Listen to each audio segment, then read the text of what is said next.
All right. Next regards from the AOC Bielersee in lovely Switzerland. Sitting here with Nick from Weingut Frauenkopf. Lovely Thank you. to be here. And yeah, I mean, I came here like yesterday, and I must say, I think we both agreed up in the vineyard today that this is beautiful where we are, right? You are very privileged. Yes, sometimes when we are all day working in this vineyard, sometimes we forgot like in which beautiful part we live here in Switzerland. Yeah. We have a beautiful view on the lake of Bielersee. Further we see the Alps. As you know, the vineyards, they are really steep, so as higher you get, you have always a different view. Yeah. A different view also on the village. That makes it really beautiful. I must say I'm very mesmerized by what I experience here. I mean, I saw it on like, you know, these like highly polished like marketing pictures that everybody has today. Yeah. Before Yeah. I came here, Yes. and seeing it in reality is just amazing. That was also one of the points I spoke with the other winemakers here in Switzerland. For sure with Anne-Claire Schott and Manuel Chance, they are both neighbors of mine. We need to show when we come to Copenhagen, we need to show the people where we live, what beautiful area we have, what beautiful terroir, what are the soils. That's really important. Yeah. So, and I'm looking forward to dive into that with you like over the next couple of minutes in our interview. But before we start with that, you get the same questions like everybody else. So we start with question number one. If you would not be a winemaker today, what would be the alternative? Maybe in middle age I would be like a knife. No, a knife. Okay. Yes, a knife. A knight. Sorry, knight, not a knife. A knight with a knife. Yeah, that would be really cool for me. Or or like a super agent. That would be also great. Or superhero. Something about this. So all that kind are not possible today. So that's why I became winemaker. Yes. And beautiful answer. And given that you are member of the Demeter Association, I think like the whole like idea of protecting something might also be deeply in your DNA. And we talk about your Demeter and biodynamic approach to winemaking also like a little bit later. But first, second question. You are a winemaker today, and clearly your style of winemaking must be influenced by someone or something. I know it's a mean question because there are a lot of influences, but if you have to point to one thing or one person that really truly influenced your philosophy of winemaking, is anything coming to your mind? Oh, that's a really good question, but I would say that's a difficult question for me as well, because I'm not grown in this area. I'm like a sidekick, so my first way took me over agriculture, and then I came into this winemaking. There's I would say 2 or 3 winemakers from here, from the region. One is Martin Hubacher, my neighbor, which is a really great flagship for us, our region. But there are all other guys, like old winemakers. They no more working in this winemaking. And like global, I would say there are so. It's not possible to point on one person for me, because there are all of the mix. Like Hans-Peter Ziereisen makes so great stuff for me. It's crazy. I cannot point on one point. Fair enough. I mean, some can, and some are like so much around and inspired by so many different schools of thought. Good. Then let's go for our third question, which usually is like the ones most people or most winemakers struggle a little bit with. If you should describe yourself and your personality as one bottle of wine, what bottle of wine are you? That's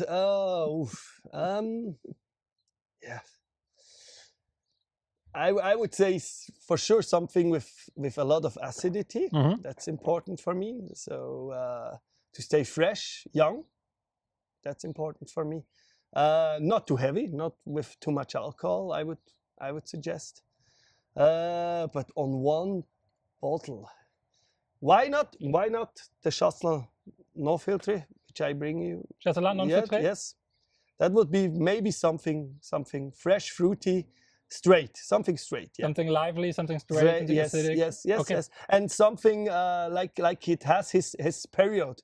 Like the Chasselas no filtré is for me is a wine you should drink now, and not to keep it over years and years, because we bottle them with so much yeast, and for me it's something fresh and fruity now. Yeah. And I would like to say, like, after having spent like some time with you today, also like in the vineyards, and see you around and hear your philosophy, living in the moment is probably definitely something you can subscribe to, right? Yeah, that's important for me. It's there's last week my little boy asked me, Dad, which is your favorite day of the week? And I recognized it came from the school. Like they speak together, and Saturday, Sunday, because there's off, or Friday evening, or Wednesday, because Wednesday is also school off. But for me, there's no day picture particularly, which is very important for me, because every day has good points. Every day has a bit points sometimes. Yeah, it's every life has its ups and downs, but for me it's something which is really sad if someone just lives for the weekends. So that's live your life on every day. Close, yeah. Okay, I love that kind of philosophy. Actually, I can subscribe to it like very much personally. Thank you. Fourth question for the introduction round, so we get you a bit better to know. I say nature. What comes to your mind? Associations. Nature of biodiversity, global weather, global change of weather, but also good points like biodiversity, animals, flowers, vineyards for sure, natural wines, yeah. And we dive into it definitely a little bit in the next couple of minutes. But before we do that, can you briefly introduce yourself to us? Can you introduce the estate Frauenkopf to us? So I'm Nick Bösiger. I took over the winery nearly 10 years ago. We produce since 2016 on organic standards. In 2022, we changed to biodynamic. We are working 8 hectares, producing about 50,000 bottles a year. We are in Biel, in the lake of Biel, in Twann, beautiful region. Our philosophy in winemaking is to produce like the best grapes in the vineyard, and then come home gently pressuring, put in the barrel, smoothly filtration, not too much filtration. Keep the wine as it has to be, and bottling, but we try to use. We try to work less as possible in the cellar and more in the vineyards. That's like the main theme we do. Yeah, that's definitely something I could observe today. Yeah. I mean, we had a quick chat with one of your colleagues. Who was, how do you say, removing the leaves, like in the bottom zone, in the grape zone, and like a lot of thought that you're putting in there, right? Like only opening like mostly on the east side, so they get the morning sun, but on the west side you leave more leaves to give shade for the warm evening sun. Yes, perfect. It's very demanding. Yes, and for me it's like the nature, like the vineyard, they giving us like the perfect product and already. So for us in the cellar, for me it's not winemaking. For me it's like to how do you say, just to begleiten, and to you accompany, so to say, nature's process. The process from grape to the wine and to the bottle. Not to making too much effort in the cellar. That's important for me. Time makes so much, and Now I'm very excited to taste something. Yes. So you bought the first bottle for us. Yeah, I bought like it's already sold out. It's the Chasselas non-filtré. As you can see, the label is on the top. So that's Chasselas non-filtré. It means it's Chasselas unfiltered. So for that, first you put the bottle on the back, and as you can see clearly, now you can read it. You can read it for sure, and the yeast is coming. Yeah, and it don't has to be shaking, but just a little bit smoothly, a bit turning, so the yeast can swim in the wine. Yeah. Beautiful. We do about 500 till 600 bottles a year. For me, it's important that you drink this wine like in spring and in the beginning of summer. Now we are a little bit late, but let's check it how it is. It is already sold out. It's in end of May. It's normally sold out. It's kind of, okay. I mean, that's beautiful. But, because I think it's like let's say a bit more alternative style of Chasselas, right? It's a bit. Swiss people are used to. Yeah, it's so to be honestly, it's coming from Neuchâtel. This typically art of Chasselas. As you can see, it's milky. It's like in its color, tiny bit. A fresh fruit for me. Kiwi. I have a lot of like kiwi and something like this for some like green fruit, but also like citric elements, peach, masses of bergamot, peach. Bergamot. I really like this description. Yeah, absolutely. And a little bit like I feel immediately reminded of like you know, when you are when your nose is very stuffed and you take these like thyme inhalations. Or thyme tea with honey or something like this. There's a little bit of that in it too. Yeah, I think it's and for me you smell also a little bit that freshness, fruitiness, a bit salty.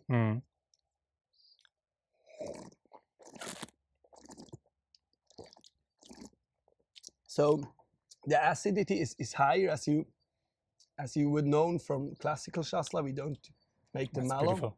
We don't make the second fermentation here. It's bottling in the end of December, so really short time of winemaking. Yeah. So it's not possible to do anything. So just this one was harvesting in the beginning of October. Yeah. Fermentation spontaneous, and and a little bit of sulfur, and bottling in the end of December. Okay. No big miracle, no filtration. Just natural winemaking, but I mean, again, it's not funky in any regard. It's totally clear. It's clear and classic, and I can also say that for our wines. I give you a pet nut with that. Beautiful. The pet nut we have is like the funkiest wine we do. It is it's even a shorter vinification than here, because you're bottling in the harvest. Take care while opening. There's some pressure on it, and accidents happen with pet nut. That is how it is. Yeah. Once in a while, you need a new kitchen ceiling. It can happen. And maybe and but I love this Chasselas. It's that freshness, fruity ones, like, and what I prefer is also the alcohol is not that high. But for me, it's that inner harmony this wine has. Is like really balanced with the acidity, with the alcohol. So it's. You just told me you harvested that in the beginning of October, which is actually like, also given that we have like fairly warmer conditions these days and global warming and so on, everybody is just complaining about harvesting earlier and earlier. Yeah. So is but that the 24 was with the rainy and a bit colder weather during the beginning, like May and June, I would say. Yes, was the harvest, I would say, about 2 weeks later. Okay, like you can say beginning of October was 50 years here in our region normal. Okay, but the last 10 years was the harvest mid September, beginning of September. Okay. Yeah. So we see it earlier and earlier too, but you as a Demeter rinser, I mean, Demeter winemaker, how do you work to, let's say, protect your babies against global warming? So let's talk, for example, about canopy management, because I think you have maybe different strategies how to cope with these warm vintages. So one of the main strategies is not to keep on one, like we do it every year like this. Yeah. Like I told you before, like last year, we let the wines grow enough to have enough of healthy leaves, because last year was a really hard year for organic winemakers. Yeah, a lot of fungi pressure and so on. Yes, a lot of mildew and oidium. And this year, with this hot summer, we cut the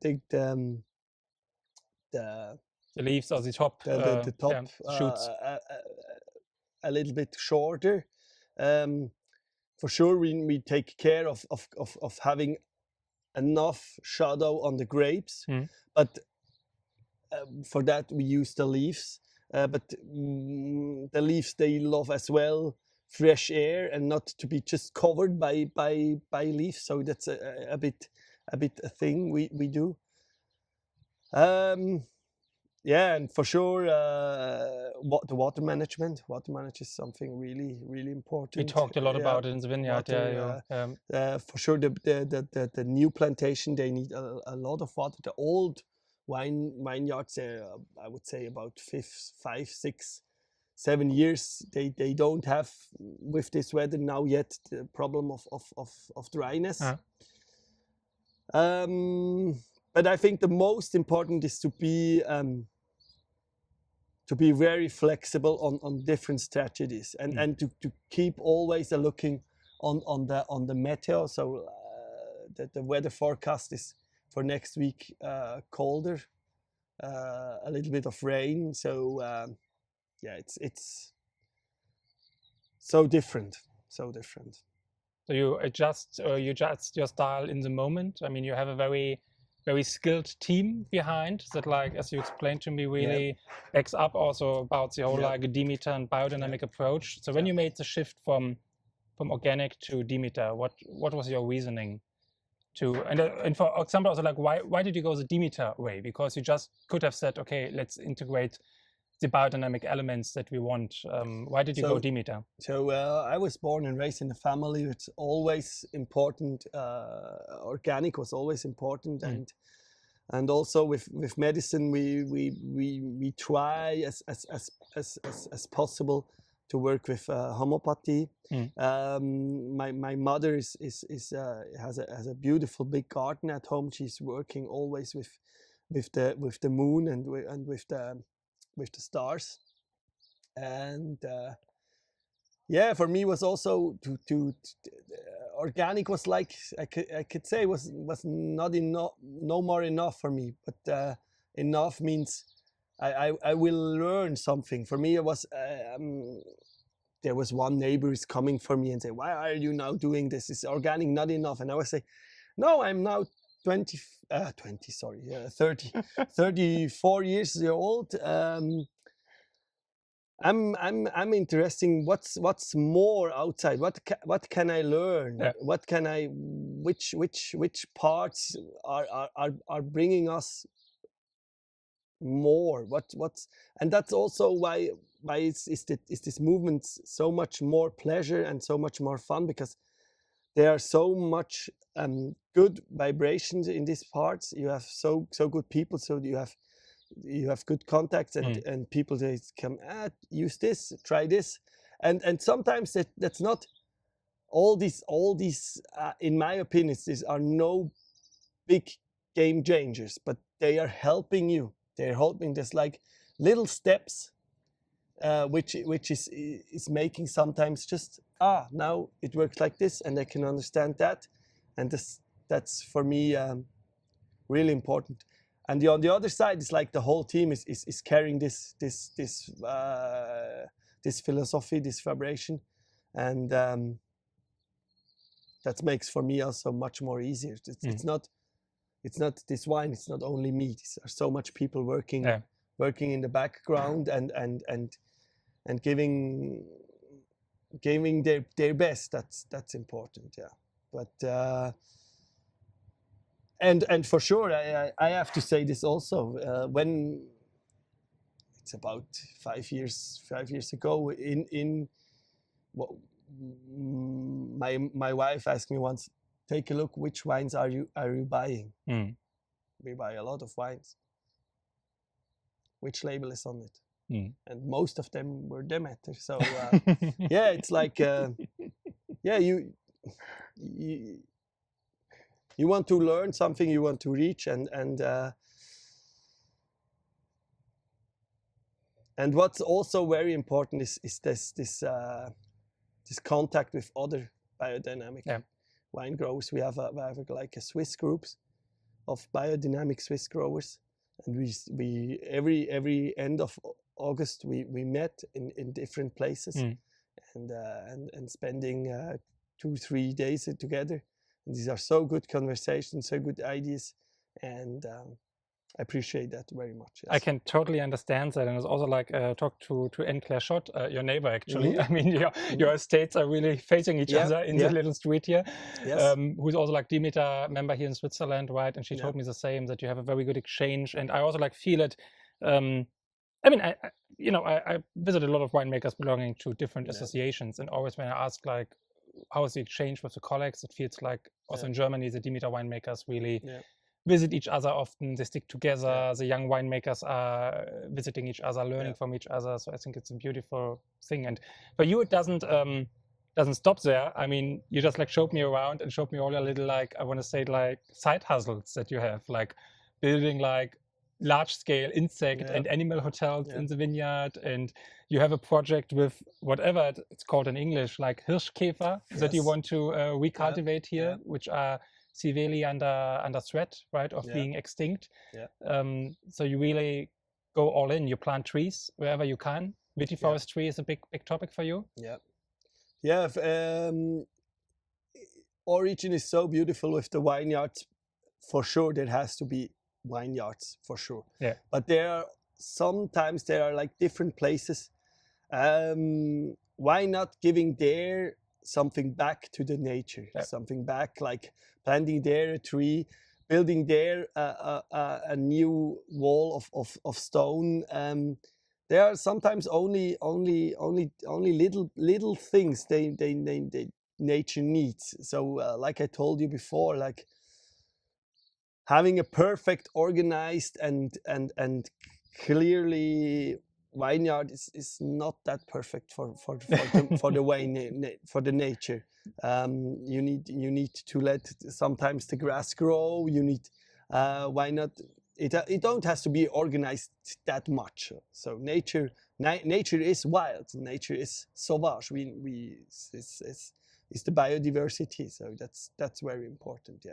Yeah, I love that, and I think that's one of the, as we discussed before, I mean, you see it in the vineyard, you feel it in the vineyard by the amount of insects and animals that like find their way to it.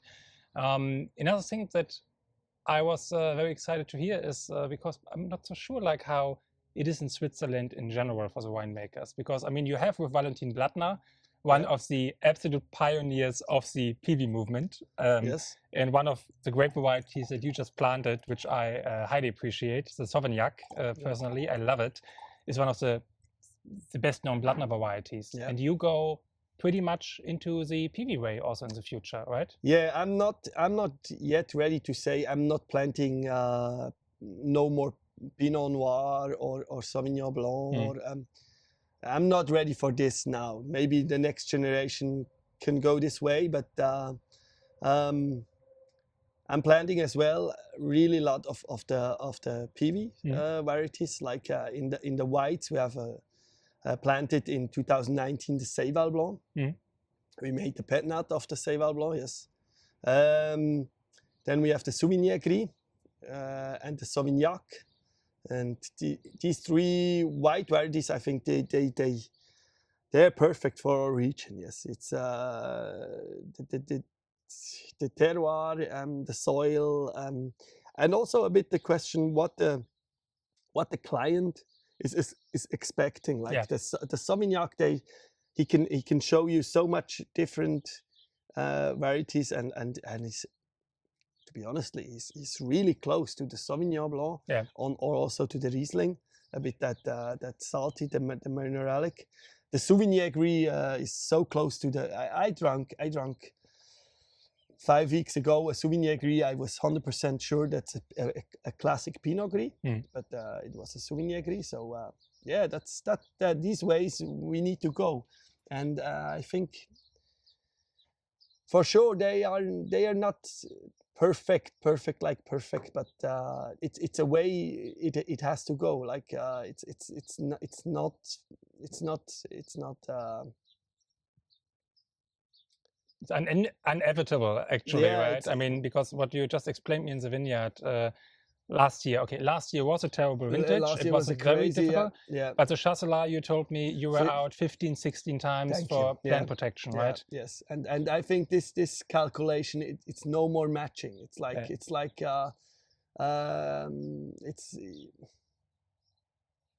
spraying 15 times a year. It's crazy in 3 months. That's crazy. That's so for me, we need to change something. We need to think about our working day, and we need to also organize a little bit. And if you compare a Chasselas spraying 15 times a year, and the Sauvignac you spray 2 times a year, and you have beautiful grapes. Last year Chasselas was a bit.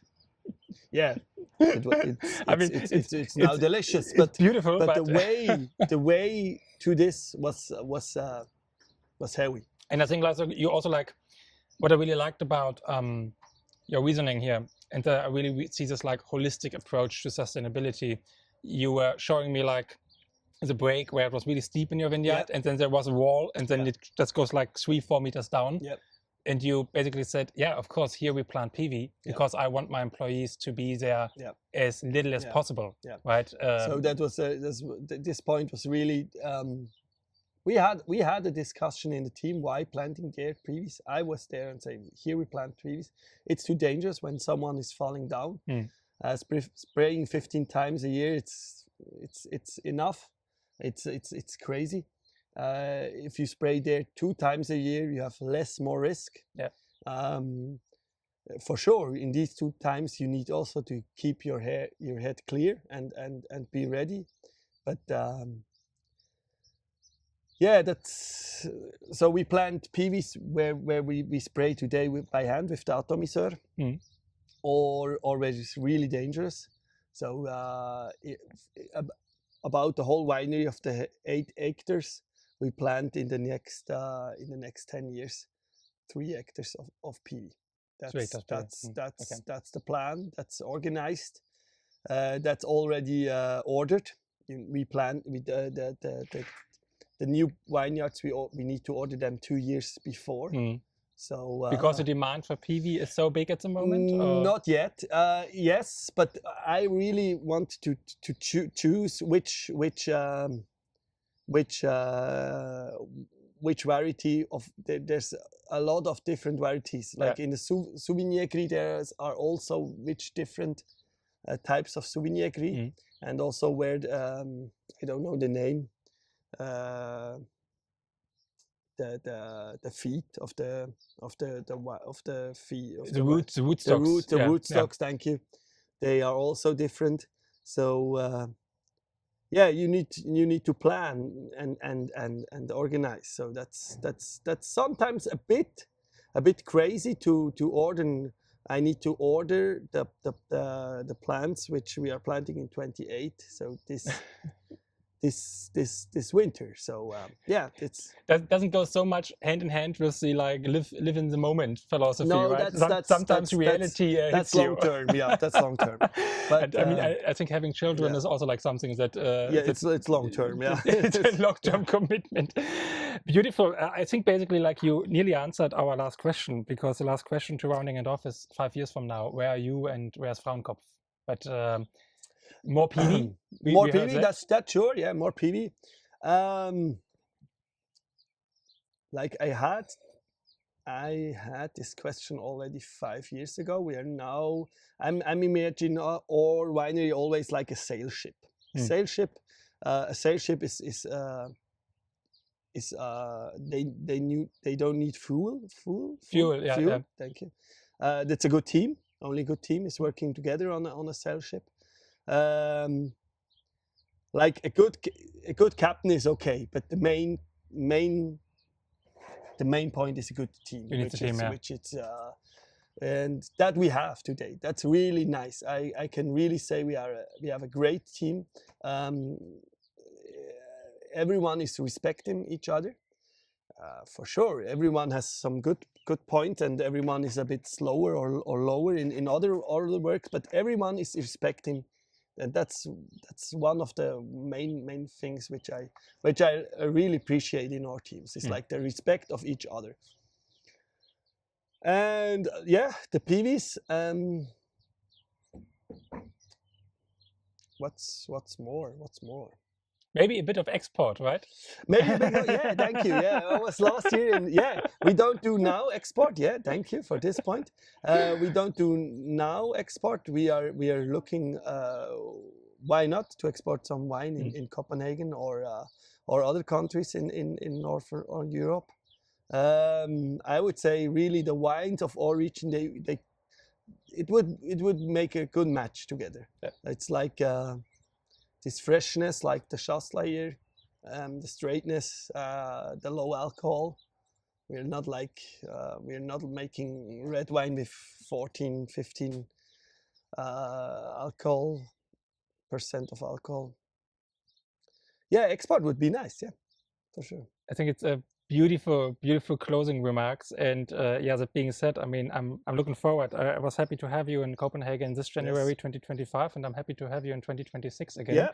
And let's see where else in Europe. Yeah. I don't know, but yeah, also really happy that that we created like a spot where Swiss winemakers feel themselves like at home and comfortable, because I think it's really cool that we have like somewhere around 15 different Swiss winemakers in Copenhagen, and show the beauty of this like a little bit like under the radar wine country, right? But that changed like a secret, like a secret. No, it's okay. It's we are living in this beautiful area, and why not showing this also a little bit more to people from Northern Europe? Yeah, it'd be great. I love that. Cheers on that, and see you in January. Thank you.